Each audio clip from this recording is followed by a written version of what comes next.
தினம்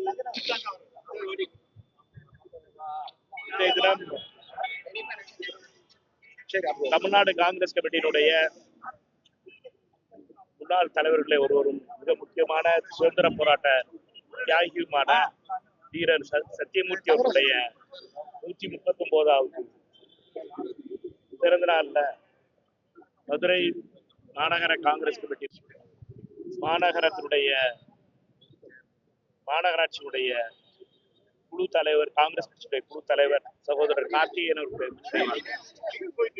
அருமை சகோதரர் ஜெயஹிந்த் முருகன் அவர்களுடைய முன்னிலையிலும் முன்னாள் தலைவர் அருமைக்குரிய அண்ணன்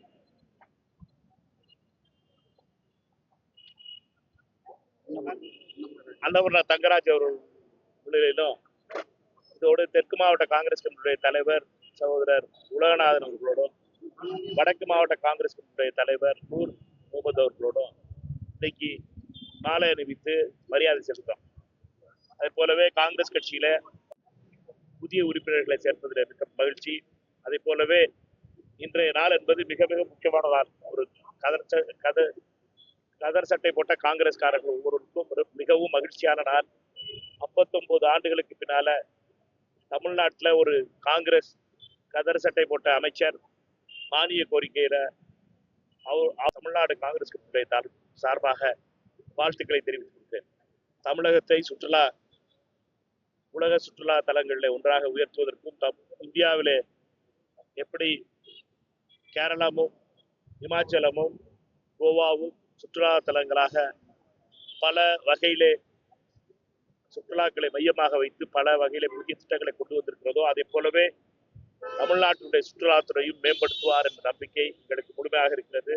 திரு ராஜேஷ்குமார் அவர்களுடைய அந்த வாய்ப்பை வழங்கிய தமிழ்நாடு முதலமைச்சர் சகோதரர் ஜோசப் விஜய் அவர்களுக்கும், அதுவும் திரு சத்தியமூர்த்தி அவர்களுடைய பிறந்த நாளில் ஒரு மானிய கோரிக்கையிலே அவருடைய மானியம் வந்திருப்பது என்பது மிகவும் பாராட்டுகிறது. வரலாற்றில் சிறப்பு இருக்கிறார். இது எங்கள் அனைவருக்கும் மகிழ்ச்சியான நாள். காங்கிரஸ் இடம்பெற்றுள்ள அமைச்சரவையில அவங்க நீங்க எல்லாரும் பிரதமரா ராகுல் தான் சொல்லிட்டு இருக்கீங்க, ராகுல் காந்தி தான் சொல்லிட்டு இருக்கீங்க. ஆனா அவங்க அமைச்சர்கள் எல்லாருமே விஜய் அவர்கள் தான் வருங்கால பிரதமர், அடுத்த பிரதமர் அப்படின்னு சட்டசபையில பேசுறாங்க. இதை எப்படி பாக்குறீங்க? தொண்டர்கள் இப்ப வரும்போது என்னை கூட தான் ஒருத்தர் பிரதமரான மத்திய அமைச்சராக இருந்தார். அதுக்காக இதெல்லாம் சீரியஸா எடுத்துக்கிட வேண்டியது இல்லை. காங்கிரஸ் கட்சியை பொறுத்த மட்டும் திரு ராகுல் காந்தி அவர்கள் காங்கிரஸ் கட்சியுடைய முகம், எதிர்கட்சியுடைய முகம், தமிழகத்துல இந்த கூட்டணியுடைய முகம் திரு விஜய் அவர்கள். அவர்களுடைய தலைமையில ஒரு நல்லாட்சி அமைப்பதற்காக காங்கிரஸ் கட்சி முதல்ல ஆதரவு தந்தது காங்கிரஸ் கட்சி. அதனால இப்படி தொண்டர்களுடைய கோஷங்களுக்கெல்லாம் பதில் சொல்ல ஆரம்பிச்சோம்னா இன்னைக்கு சொல்லிக்கிட்டு இருக்கலாம். அதை விட மிக முக்கியமானது இருக்கு. நான் தொடராதான் நினைக்கிறேன். தமிழகத்துல கடன் சுமை அதிகமா இருக்கும் போது அனைத்து எம்எல்ஏக்களுக்கும் காரு உதவியாளர்கள் கொடுக்கறதுக்கு தமிழக முதல்வர் அறிவிப்பு கொடுக்கிறார். எப்படி நீங்க பாக்குறீங்க? ஒரு ஊழல் செய்யக்கூடாத சட்டமன்ற உறுப்பினரை உருவாக்கணும். லஞ்சம் வாங்காத சட்டமன்ற உருவாக்கணும், இருக்க வைக்கணும். லஞ்சம் வாங்காம ஒரு சட்டமன்ற உறுப்பினரை இருக்க வைக்கணும், ஒரு கவுன்சிலரை லஞ்சம் வாங்காம இருக்கணும் அப்படின்னு சொன்னோம்னா அவர்களுக்கு தேவையான வசதிகளை செஞ்சு கொடுக்கணும். அவர்களுக்கு தேவையில்லாத வசதிகள் தேவையில்லை, அவர்களுக்கு தேவையான வசதிகளை செஞ்சு கொடுக்கணும். எப்படி நீங்க ரிப்போர்ட்டரா இருக்கிறதுனால உங்களுக்கு தேவையான வசதிகள் இருந்துச்சுன்னா நீங்க திறம்பட செயல்படுவீங்களோ அதே போல சட்டமன்ற உறுப்பினர்களாக இருந்தாலும் சரி, மாநகராட்சியினுடைய உறுப்பினர்களாக இருந்தாலும் சரி, உள்ளாட்சியினுடைய பிரதிநிதிகளாக இருந்தாலும் என்னை பொறுத்த மட்டும் அவர்களுக்கு அரசாங்கத்தினுடைய சம்பளம் அதிகமாக கொடுக்கணும், தேவையான சம்பளம் கொடுக்கணும். அப்பதான் லஞ்சம் வாங்காம இருப்பாங்க, மண்ணுல காசு வாங்காம இருப்பாங்க, டாஸ்மார்க்ல காசு வசூல் பண்ணாம இருப்பாங்க. அப்பதான் மற்ற விஷயங்கள்ல ஈடுபடாம லஞ்சம் வாங்குற வேலையை விட்டுட்டு டிரான்ஸ்பர் போஸ்டிங் லஞ்சம் வாங்காமலும், கல்லு மண்ணை வித்து வீடு கட்டாமலும், கட்சிக்காரங்களுக்கு செலவழிக்கணும்னு சொல்ற பேர்ல பண்ணாமலும் இருப்பதற்கு மிக முக்கியமானது அவர்களுக்கு உரிய சம்பளம் கொடுப்பது, உரிய வசதிகளை செய்து கொடுப்பது. அப்படி அந்த வகையில உரிய வசதிகளை தமிழக அரசு செஞ்சு கொடுத்துருந்துச்சுன்னா என்னை பொறுத்த மட்டும் அது வரவேற்கத்தக்கது. அதுல குறை கண்டோம்னா அதே நிப்பாட்டிட்டாங்கன்னா அப்புறம் கட்டிங் போட ஆரம்பிச்சிட்டாங்கன்னா பழையபடி என்ன மாடல்லாம் நடந்துச்சோ அதே மாடல் திருப்பி ரிப்பீட் ஆகி போயிடும். அதனால பழைய மாடலை ரிப்பீட் பண்ணக்கூடாதுன்னு நினைச்சீங்கன்னா புது வகையில புது துவக்கம்னா அதற்குள்ள வசதிகளை செஞ்சு கொடுக்க வேண்டியது ரொம்ப அவசியம். இப்போ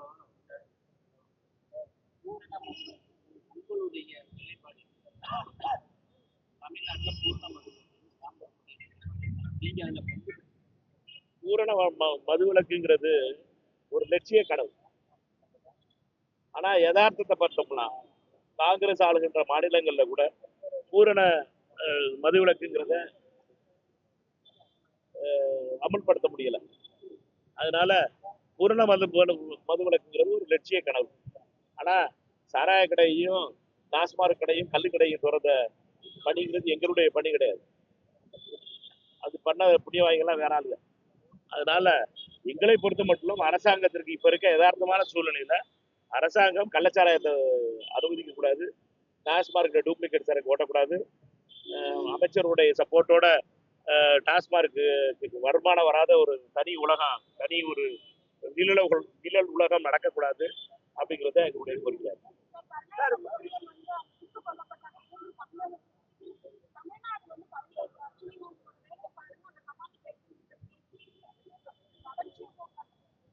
அவர்கிட்ட கேட்ட கேள்வி ரொம்ப முக்கியமானது. பத்திரிகையாளர் எப்பவுமே நீங்க பாதியத்தை சொல்லுவீங்க, அவர்கிட்ட எப்படி பாதியத்தை சொன்னாங்க. அவர்கிட்ட கேட்கும்போது அவர் என்ன சொன்னார், அவர்கிட்ட கேட்டது என்னன்னா, பன்னீர்செல்வம் அவர்கள் கர்நாடகா வந்து தமிழ்நாடு தலையிடணும்னு சொல்லுது சொல்லி கேள்வி. அந்த கேள்வி அதுக்கு அவர் சொன்னது என்னன்னா, பன்னீர்செல்வத்தை பொறுத்த வரைக்கும் கர்நாடகத்துல தலையிடக்கூடாது, கர்நாடக அரசு என்ன செய்யணுமோ கர்நாடக அரசு செய்யும், இதுல யாரும் தலையிடக்கூடாது, எங்க வேலை அவங்க வேலையை எங்க பார்க்கட்டும், நாங்க எங்க வேலையை பார்க்கறோம். இது தமிழ்நாடு அரசுக்கும் பொருந்தும். தமிழ்நாட்டு அரசினுடைய எந்த நிலையிலும் கர்நாடக அரசியல்வாதிகள் தலையிடக்கூடாது. நம்மை பொறுத்த மட்டும் அந்த நம்ம தமிழர்களை சுட்டுக் கொன்றது மிகப்பெரிய கொடுமை, வன்மையாக கண்டிக்கிறோம். அந்த செஞ்ச அதிகாரிகள் மீது கிரிமினல் குற்றம் வழக்கு தொடரணும்னு சொல்றோம். அவர்களை டிஸ்மிஸ் செய்யணும்னு சொல்றோம். யாரெல்லாம் அதுல எந்த அதிகாரிகள்லாம் வனத்துறை அதிகாரிகள் சொல்றாலும் அவர்களை பதவியிலிருந்து சஸ்பெண்ட் கிடையாது, டிஸ்மிஸ் பண்ணணும்னு சொல்றோம். உயிரிழந்த 3 தமிழர்களுக்கும் நிதி ஒதுக்கீடு, அவர்களுக்கு இழப்பீடு கொடுக்கணும்னு சொல்றோம். 15 லட்சம் ரூபாய் கர்நாடக அரசு அறிவிச்சு, இன்னமும் அதுக்கு என்னை பொறுத்த மட்டும் கர்நாடக அரசு அதற்கு உயர்த்தி கொடுக்கணும். இதை விட்டுட்டு நீங்க கர்நாடக முதலமைச்சர் பத்திரிகையாளர் நீங்க மைக்க கூட்டி பன்னீர்செல்வம் சொன்னாரு, அதை பத்தி நீங்க கர்நாடக அரசு கேட்டதுன்னா அவர் அது ரியாக்ட் பண்ணா, பன்னீர்செல்வம் எதுவும் சொல்லக்கூடாது, கர்நாடக அரசு எங்களுடைய செய்வா, தமிழ்நாடு அரசு அவர்கள் என்ன செய்யணுமோ அதை அவங்க செய்யணும். ஒரு ஜனநாயக பூர்வமாக, அதுவும் குறிப்பாக அரசியலமைப்புக்கு உட்பட்டு மாநில உரிமைகளுக்கு தமிழ்நாடு அரசாங்கத்தினுடைய பணிகள்ல கர்நாடக அரசியல்வாதிகள் தலையிட்டாங்கனாலும் நான் இதை தான் சொல்லுவேன். தமிழ்நாடு கவர்மெண்ட், தமிழ்நாட்டுடைய எதிர்காலத்தை தமிழ்நாடு முடிவெடுக்கும், எந்த அரசியல்வாதிகளும் தலையிடக்கூடாது. அதே மாதிரி கர்நாடகத்துல இருக்க அரசாங்கத்துக்கு இங்க இருந்து அட்வைஸ் அறிவுரை எல்லாம் சொல்லலாம், கோரிக்கை வைக்கலாம். பட் என்னன்னா அவர்கள் முடிவெடுக்க வேண்டியது அவர்கள் மக்களால் தேர்ந்தெடுக்கப்பட்ட அரசு. அவர்கள் தவறு செய்திருந்தால் அதற்கு அவர்களுக்கு அவரோட கோரிக்கை வைக்க வேண்டியது நம்முடைய கடமை, அவர்களை திருத்த வேண்டியது நம்முடைய கடமை, அதற்கு கோரிக்கை வைப்போம். மேகதாது விவகாரத்துல தமிழக காங்கிரஸ் கமிட்டி போதிய அழுத்தம் கொடுக்கலன்னு ஒரு குற்றச்சாட்டு இருக்கேன் சார். யாரு குற்றச்சாட்டு சொன்னா? எதிர்கட்சிகள் சொல்றாங்க. எந்த எதிர்கட்சி சொன்னா? யாருமே சொல்ல மாட்டாங்க. காங்கிரஸ் கட்சி தான் தெளிவா இருக்கு. நீங்க கரெக்டா பேப்பர் படிச்சிருக்கேன்னு நினைக்கல. காங்கிரஸ் கட்சி செயற்குழு கூட்டத்துல ரொம்ப தெளிவா சொல்லியிருக்கோம், மேகதாதுவை கட்ட விட மாட்டோம், ஒரு செங்கலை வைக்க விட மாட்டோம். நாங்க முடிவெடுத்து நாங்க சொல்லியிருக்கிறது, மேகதாதுவுக்கு ஒரு செங்கலை வைக்க விட மாட்டோம் தமிழ்நாடு காங்கிரஸ் கமிட்டி. ஏனென்றால் இந்த மேகதாது திட்டம்ங்கிறது ஒரு விளம்பர திட்டம். இது வேணும்னே பாஜக எடியூரப்பாவும் DK சிவகுமாரும் போடுற டிராமா, பொம்மையும் குமாரசாமியும் போடுற டிராமா, அது நடக்க விட மாட்டோம். மாநில அரசு, மத்திய அரசு, மோடி அரசு இதற்கு உதவி செய்யாம இது நடக்காது. மோடி அரசு இதற்கு உதவி செய்யக்கூடாது.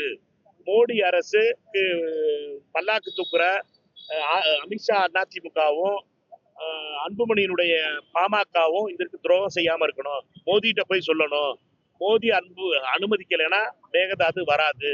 எங்களை பொறுத்த மட்டும் தமிழ்நாடு காங்கிரஸ் கமிட்டி மேகதாது வரவிடாததுக்கு என்னென்ன செய்யணுமோ அதெல்லாம் செய்வோம். நாங்க ரொம்ப தெளிவா சொல்லியிருக்கோம், தீர்மானம் போட்டிருக்கோம். ஒரு மாதம் 1.5 மாசமா அதுதான் பேசிக்கிட்டு இருக்கோம். எங்களை பொறுத்த மட்டும் ரொம்ப முக்கியமானது, இப்ப இருக்க முக்கியமானதுன்றது தண்ணீர் திறப்பி விடுறது. சம்பா போயிருச்சு, குருவையும் போயிடக்கூடாது, தண்ணி திறந்து விடணும். கர்நாடக அரசு நடுவர் நீதிமன்றத்தினால் அமைக்கப்பட்ட ஆணையத்தினுடைய அதனுடைய தீர்ப்புகளை அமல்படுத்தாத கர்நாடக அரசை வன்மையா கண்டிக்கிறோம். கர்நாடகத்தினுடைய அரசு தண்ணீர் திறந்து விட்டா அதை எதிர்க்கிற பாஜக எம்பி முன்னாள் முதலமைச்சர் பொம்மை அவர்களை வன்மையாக கண்டிக்கிறோம். அவரை கண்டிக்க துப்பில்லாத நம்முடைய தமிழ்நாட்டினுடைய பாஜக தலைவர்களை வன்மையாக கண்டிக்கிறோம். இவர்கள் வந்து பொம்மையை கண்டிக்கணும். தண்ணி திறந்து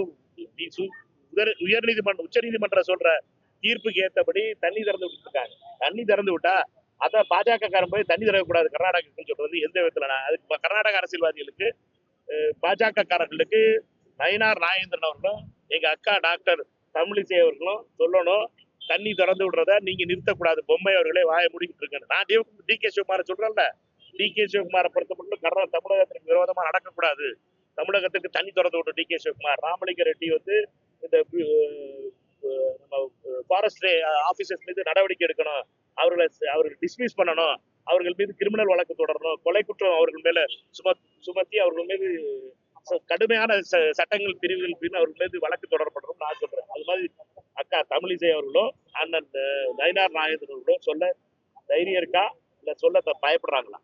தமிழ்நாட்டுல நிறைய இளைஞர்களுக்கு வேலை வாய்ப்பு இல்லாம இருக்கிறாங்க. இப்ப தமிழக சட்டமன்ற என்ன சொல்லியிருக்காங்கன்னா, அதாவது வட மாநில தொழிலாளர்களுக்கு டெண்டர் நடத்தினார் ஓட்டுநர்களுக்கு வடமாநிலங்களுக்கு டெண்டர் வச்சிருக்காங்க. அதை நீங்க எப்படி குழப்பிக்க கூடாது. நம்ம இந்தியா ஒரு ஒற்றுமையா ஒரு யூனியன் ஆஃப் ஸ்டேட்ஸ். இங்க யாரு எங்க வேலை பார்க்கணுங்கிறது, யாருக்கு எங்க வாய்ப்பு கிடைக்கிறதுங்கிறதும் அவர்களுடைய அவர்களுடைய தேடுதலை பொறுத்து இருக்கு. தமிழ்நாட்டினுடைய இளைஞர்கள் இந்தியா முழுவதும் டெல்லியிலையும் வேலை பார்க்குறாங்க, பெங்களூர்லயும் வேலை பார்க்குறாங்க, மும்பையிலையும் வேலை பார்க்குறாங்க, மற்ற மாநிலங்கள்லையும் வேலை பார்க்குறாங்க. அது மாதிரி தமிழ்நாட்டுக்குள்ள மட்டும் தமிழ்நாடு இளைஞர்கள் மட்டும் மற்ற இடத்துல வேலை பார்க்கணும், ஆனா இங்க வர்றவன் மற்றவன் வரக்கூடாது அப்படின்னு சொல்றது நியாயம் தான். நமக்கு நம்முடைய இளைஞர்கள் தயாராக இருந்தாருன்னா அவங்களுக்கு முன்னுரிமை கொடுக்கணுங்கிறது ரொம்ப முக்கியமானது.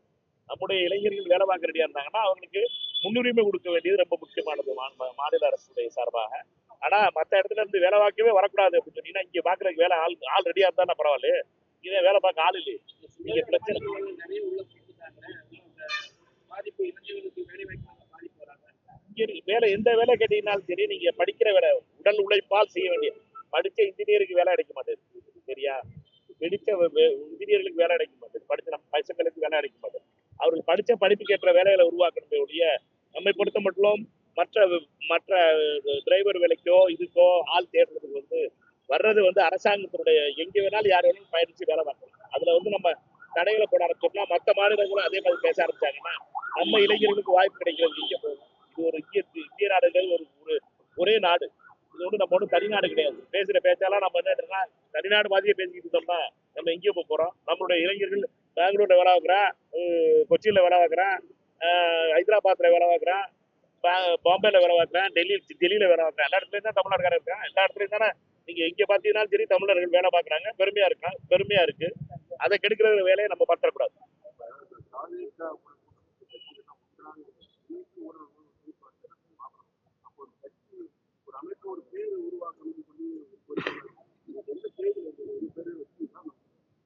பேர் வச்சா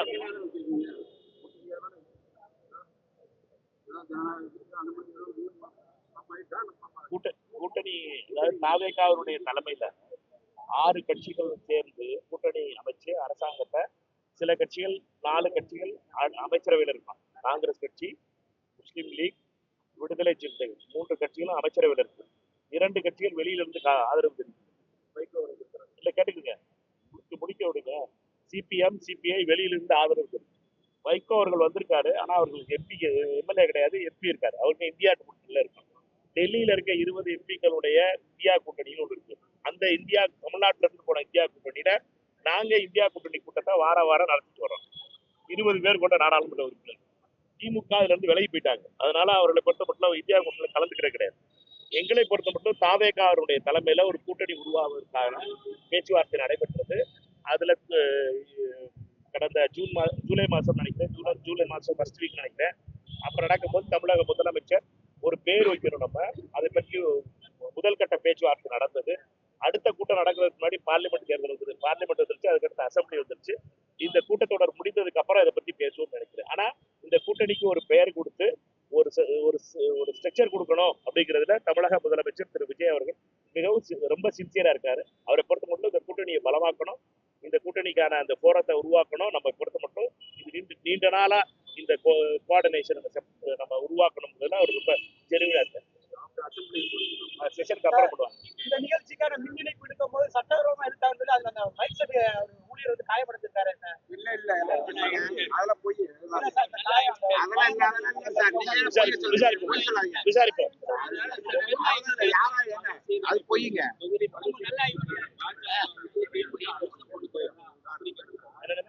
தொகுதி மறுசீரமைப்புக்கு திமுகவுக்கு பாஜக அழுத்தம் கொடுக்கிறதா ஒரு பேச்சு நடக்குது. என் கருத்து சொன்னா தப்பா இருக்கும். கட்சியோட கருத்தை சொல்லிடுறேன். எங்களை பொறுத்த மட்டும் இந்த தொகுதி மறுவரை டீலிமிட்டேஷன்ல எந்த கட்சியெல்லாம் ஏப்ரல் 16ஆம் தேதி எதிர்த்து வாக்கு போட்டாங்களோ அந்த கட்சியெல்லாம் அதே நிலை தொடர்வார்கள் தமிழ்நாட்டில் இருந்து நம்புறோம். நாங்க நம்புறோம். அதை பொறுத்து எங்களை பொறுத்த மட்டும் அதுல எதுவும் மாற்றம் வராதுன்னு நம்புறோம்.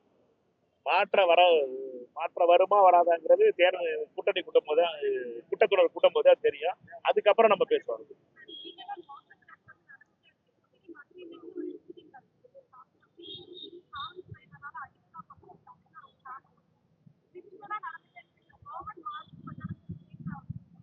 இது ரொம்ப சிஸ்டமேட்டிக் ப்ராப்ளம் இன் தமிழ்நாடு. போலீசிங்ல வந்து பிரிட்டிஷ்காரர்களுடைய அந்த ஸ்டைலை வந்து பழகிற நம்ம வந்து மாற்ற வேண்டியது காலகட்டத்தில் இருக்கோம். இதற்கு போலீஸ் ரிஃபார்ம் ரொம்ப முக்கியமானது. இதுல தமிழக முதலமைச்சர் போலீஸ் துறையை கையாளுறாங்க. அவரை பொறுத்த மட்டும் திருவோணத்துல போலீஸ் டெஸ்ட் நடக்கும்போது, கஸ்டடி டெஸ்ட் நடக்கும்போது, கஸ்டோடியல் டெஸ்ட் நடக்கும்போது, அதற்காக மானாமதுரையில் திருவோணத்தில் நடக்கும்போது அதற்காக வந்து பார்த்தாரு விஜய் அவர்கள். அப்பொழுது அதனால அவரை பொறுத்த வரைக்கும் சென்சிட்டிவிட்டி புரியுது அவருக்கு. அவங்களை பொறுத்த மட்டும் இதை ரிஃபார்ம் பண்ணி ஒரு பெரிய ஸ்ட்ரக்சரல் ப்ராப்ளம். இது போலீசிங்களுடைய எதுவும் போலீஸ் கான்ஸ்டபிள்ஸோ ஆஃபீஸர்ஸோ கீழ் லெவல் ஆஃபீஸர்ஸும் பண்றது அவருக்கு பேர் சீரியஸான நடவடிக்கை எடுப்பாங்க. பட் இதுல ரிஃபார்ம் பண்ணி இந்த மாடலை வந்து நம்ம வந்து மாற்ற வேண்டியது, போலீஸ் மேல இருக்க வேலைப்பழுவை குறைக்க வேண்டியது ரொம்ப முக்கியமா இருக்கு. இன்வெஸ்டிகேஷனை பொறுத்த வரைக்கும் பந்தோபஸ்ட்லையும் அவர்களை மற்ற இதுலையும் போட்டு இருக்கிறதுனாலதான் போலீஸுடைய எண்ணிக்கை குறைவா இருக்கிறதுனாலதான் அவங்களுக்கு மென்டல் டென்ஷன்ல தான் இது மாதிரி வயலண்ட் ஆக்டிவிட்டியை பண்றாங்க. என்னை பொறுத்த மட்டும் இது நீண்ட பெரிய விவாதத்துக்கு உட்பட வேண்டியது. போலீஸ் லாக்அப் மரணங்கள் என்பது தமிழ்நாட்டில் நடப்பது என்பது இல்லாமல் செய்ய வேண்டிய நாள் மிக விரைவில் வரணும். அதற்கான முயற்சியை தமிழக முதலமைச்சர் எடுக்கணும். நம்ம எல்லாரும் சேர்ந்து காவல்துறைக்கு அதற்குள்ள ஃபெசிலிட்டிஸை காவல்துறைக்கு நம்ம ப்ரொவைட் பண்ணணும்.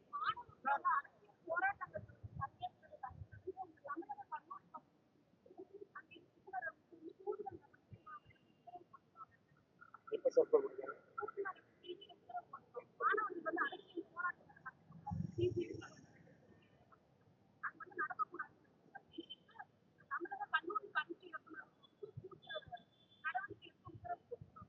யாரு கொடுங்க? என்ன சர்க்குலரா?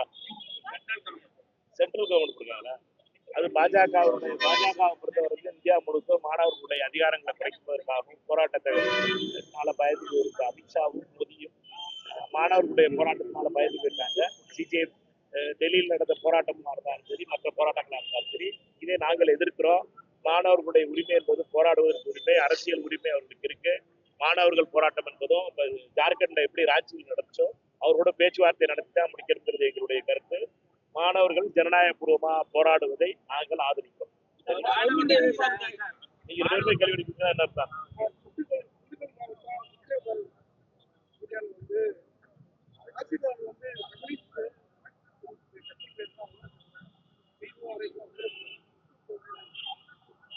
கண்டிக்கத்தக்கது. இப்ப சற்று நேரத்துக்கு முன்னாடி நான் திண்டுக்கல் எம்பி அவர்கிட்ட பேசினேன், மதுரை எம்பி அவர்கிட்ட பேசியிருக்கிறேன். அவர்கள் அந்த தாசில்தார் ஐயாசாமி வந்து மாற்றம் செஞ்சிருக்காங்க தமிழக அரசு. கலெக்டர் வந்து அதை வந்து டிஆர்ஓ டிரான்ஸ்பர் பண்ணி சென்னைக்கு மாற்றிருக்காங்க. அவர் மேல துறை சார்ந்த நடவடிக்கை எடுக்கணும். இப்படி தாசில்தார்கள் வந்து அரசியல் கட்சிகள்ல வந்து பிரிட்டிஷ்காரன் ஸ்டைல்ல நடத்துறது வந்து வன்மையா கண்டிக்கிறோம். இந்திய கம்யூனிஸ்ட் கட்சியும் மார்க்சிஸ்ட் கம்யூனிஸ்ட் கட்சியும் உழைக்கின்ற மக்களுக்காக போராடுகின்ற இயக்கங்கள். அவர்கள் போராட்டம் அறிவிச்சதுக்காக தாசில்தார் வந்து நான் வந்து ஒவ்வொரு ஆள் டீட்டெயில் எடுப்பேன் அப்படின்னு சொல்லி மிரட்டுறது வந்து பிரிட்டிஷ்காரன் வேற அந்த தாசில்தார் மாதிரி பிஹேவ் பண்றாரு. அந்த தாசில்தார் மேல கடுமையான நடவடிக்கை எடுக்கணும். அவரை வந்து டிரான்ஸ்பர் பண்ணிருக்காங்க. டிரான்ஸ்பரோட விடக்கூடாது. அவர் துறை சார்ந்த நடவடிக்கை எடுக்கணும். இது மாதிரி ரிப்பீட் ஆகாம பார்த்துக்க வேண்டியது வருவாய்த்துறையினுடைய கடமை. கவர்மெண்ட் போதைப் பொருள் பழக்கம் அதிகமா இருக்கு. ஆனா எந்த ஒரு பிரச்சனை நடந்தாலுமே வந்து அக்கௌண்டபிலிட்டி எடுக்க மாட்டாங்க. எடுக்கிறதுலாம் இல்ல இது ஒரு எப்பவுமே ஒரு சிஸ்டம் சேஞ்ச் பண்ணும்போது நடக்கிற ஒரு யூஸ்வலான பேட்டர்ன். எந்த ஒரு சிஸ்டம் ஒரு புது அரசு வந்த உடனே பழைய அரசு ஒரு வருஷத்துக்கு இது ஓடும். ஒரு வருஷத்துக்கு இப்ப பாஜகலாம் பார்த்தீங்கன்னா 12 வருஷம் ஆனாலும் நேரு தான் காரணம்னு இருக்காங்க. அதனால என்னன்னா இது நம்ம ஒரு சிஸ்டமாட்டிக் ஒரு பிரச்சனை. இது கொஞ்ச நாள்ல சரியாருன்னு நினைக்கிறேன். இது கொஞ்ச நாள் பொறுமையா இருங்க. எல்லாத்துக்கும் நீங்க கேள்வி கேட்டுட்டே இருங்க. கொஞ்ச நாள்ல பதில் டோன் மாறும் நினைக்கிறேன். சமீபத்துல கோவையில கல்லூரி மாணவன் அடிக்கப்பட்டது. இந்த மாதிரியான முறையெல்லாம் காங்கிரஸ் எங்களை பொறுத்த மட்டும் போதை இல்லாத தமிழ்நாடு உருவாகுவதற்கு திரு விஜய் அவர்கள் எடுத்திருக்கிற நடவடிக்கைகளுக்கு முழுமையாக ஆதரவு தர்றோம். தமிழ்நாட்டில் போதை என்பது போதைப் பொருட்களும் சாதாரணமாக பள்ளிகளில் கிடைக்கிறதும், அதுவும் ரூரல் மதுரையை விடுங்க, ரூரல்ல இருக்க பள்ளிகளில் கூட அது கிடைக்க ஆரம்பிச்சிருக்கு வேற வேற விதமா. அதை எல்லாத்தையும் தடுக்க வேண்டியது குறையோடி கிடக்கின்ற இந்த கொடுமையை கிளீன் பண்றதுக்கு டைம் எடுக்கும். தமிழக முதலமைச்சர் அதற்கான சரியான ஸ்டெப்ஸை எடுத்திருக்காரு. அதற்கு நாம் அனைவரும் உதவி செய்யணும். எதிர்க்கட்சி தலைவரும் உதவி செய்யணும். எல்லாரும் சேர்ந்துதான் மாற்ற முடியும். நம்முடைய குழந்தைகளை போதையில் இருந்து காப்பது நம்முடைய கடமை.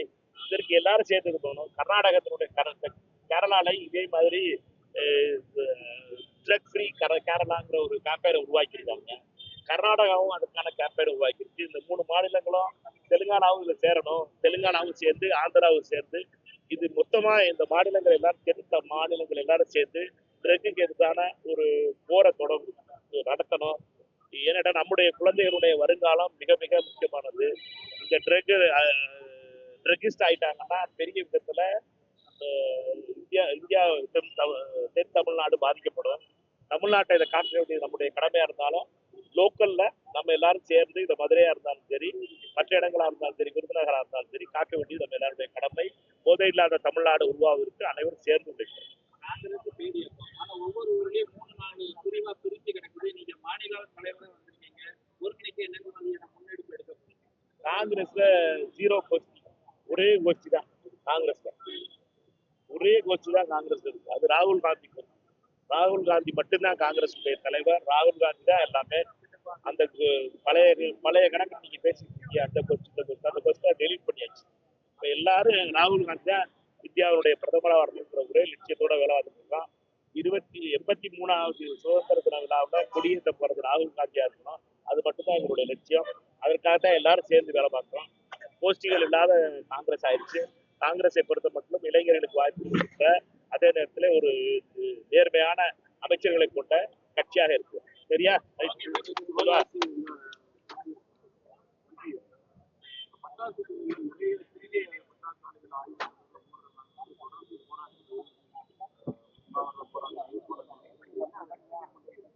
நூத்தி 145 பட்டாசு ஆலைகள் கடந்த ஒரு வாரத்துக்கு முன்னாடி வரைக்கும் மூடப்பட்டுருச்சு. இப்ப 134 ஆலைகளை முந்தாநாள் 3 நாளைக்கு முன்னாடி திறக்க வச்சாங்க.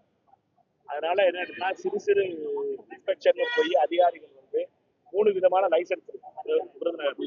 ஒன்று டிஆர்ஓ லைசன்ஸ், ஒன்று சென்னை லைசன்ஸ், ஒன்று நாக்பூர் லைசன்ஸ். டிஆர்ஓ லைசன்ஸும் சென்னை லைசன்ஸ்லையும் சென்னை லைசன்ஸும் நாக்பூர் லைசன்ஸும் சென்ட்ரல் கவர்மெண்டோட கையில வருது. டிஆர்ஓ லைசன்ஸ் ஸ்டேட் கவர்மெண்டோட கையில வருது. அந்த டிஆர்ஓ லைசன்ஸ்லையும் சென்னை லைசன்ஸ்லையும் மூடப்பட்ட 134 ஃபேக்டரிஸை திறந்துட்டாங்க 2 நாளைக்கு முன்னாடி. அதனால இப்பொழுது எல்லாம் சரியா நடக்கும்னு நம்புறேன். அதிகாரிகளும் அந்த ஓனர்ஸும் தொழிலாளர்களுடைய பாதுகாப்பு ரொம்ப முக்கியம். பட்டாசு தொழில் ரொம்ப முக்கியமானது. அதே நேரத்துல நம்முடைய அதிகாரிகளும் பொறுப்போட நடந்துக்கணும். இந்த 3 சேர்ந்து தான் அந்த பட்டாசு தொழிலை காப்பாற்ற முடியும். இந்த வருஷம் மழை பெய்யாத வருஷமா தெரியுது. தண்ணி பிரச்சனை நிறைய இருக்கு. வேலை வாய்ப்புகள் குறைஞ்சிருக்க காலத்துல விருதுநகர் மாவட்டத்துல பட்டாசு நம்பி இருக்கிற குடும்பங்களுக்கு அவருடைய பாதுகாப்பு ரொம்ப முக்கியம், பட்டாசு ரொம்ப முக்கியங்கிற கவனத்தோட இந்த 3 சேர்ந்து பயணிப்பார்கள் என்ற நம்பிக்கை எனக்கு முழுமையா இருக்கு. கலெக்டர் மாவட்ட ஆட்சியரமும் அதுக்காக பேசியிருக்கேன். இந்த தொழில் செய்யறவர்கிட்டையும் தொழிலாளர் நண்பர்கிட்டையும் பேசியிருக்கோம். எல்லாரும் சேர்ந்துதான் அது சரி செய்யும்.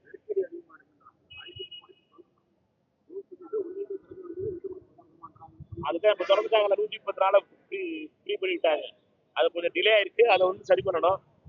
வயலேஷன்ஸ் இல்லாம பாத்துக்கணும். வயலேஷன்ஸ் இருந்தாலும் உயிர் பத்திரிகையாளர் நீங்க தான் போய் மைக்க பிடிச்சாங்க எல்லாமே குண்டு வெடிப்பு சிவகாசியில் குண்டு வெடித்தது 3 பேர் மரணம் தருவோன்னே உயிர் எல்லாருக்கும் பதக்கமாயிருக்கு. அதனால இந்த குறை வெடி விபத்து இல்லாத சிவகாசியை உருவாக்குறதோ இந்த பட்டாசு தொழிலை பாதுகாப்பான தொழிலா வச்சுக்கிறது ரொம்ப முக்கியம். அதே நேரத்துல பட்டாசுடைய தொழிலாளர்களுக்கு பாதுகாப்பு, பட்டாசு தொழில் வளர்வதும் ரொம்ப முக்கியமானது. இதற்கு அதிகாரிகளுடைய பங்களிப்புகளும் ரொம்ப முக்கியமானது. இதுல லஞ்சம் ஊழல் இல்லாம பாத்துக்கிற வேண்டியது ரொம்ப முக்கியமானது. அதே நேரத்துல பட்டாசு தொழிலை பாதுகாப்பாகவும் வச்சுக்கிற வேண்டியது ரொம்ப